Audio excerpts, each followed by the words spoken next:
Dopo 80 anni i frati minori se ne vanno da Taglio di Po.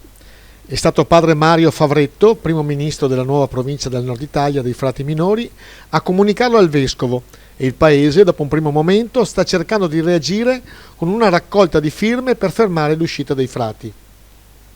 80 anni di frati a Taglio di Po e da settembre probabilmente se ne andranno via. Non è una bella notizia, sicuramente. Ma secondo lei potrà essere utile firmare perché rimangano o è una decisione già fatta secondo lei? Immagino che la decisione sia probabilmente già fatta, però c'è la speranza è l'ultima a morire. Grande. Per cui speriamo che queste firme servano a qualcosa. Mi dispiace molto. Hanno già firmato in quanti? Un centinaio di persone, E nel giro di un'oretta circa. dalle 8:40. Quindi sentito il problema, la gente vorrebbe rimanessero. Molto sentito e anche in modo abbastanza preoccupati.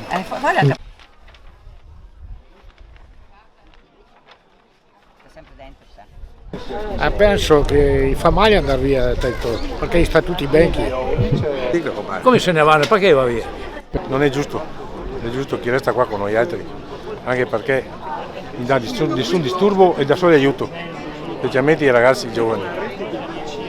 Pezzo di storia che se ne va, in questo paese erano rappresentativi, hanno svolto un ruolo importante per la comunità e ne sentiremo la mancanza.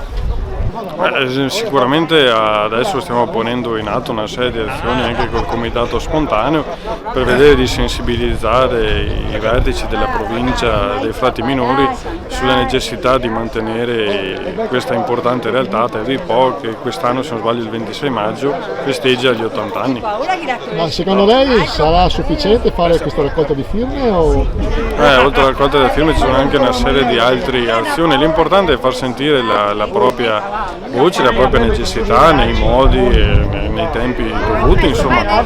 Però far presente che questa realtà è veramente importante per Taglio di Po. Il vescovo diceva che purtroppo da parte sua più di tanto non può fare.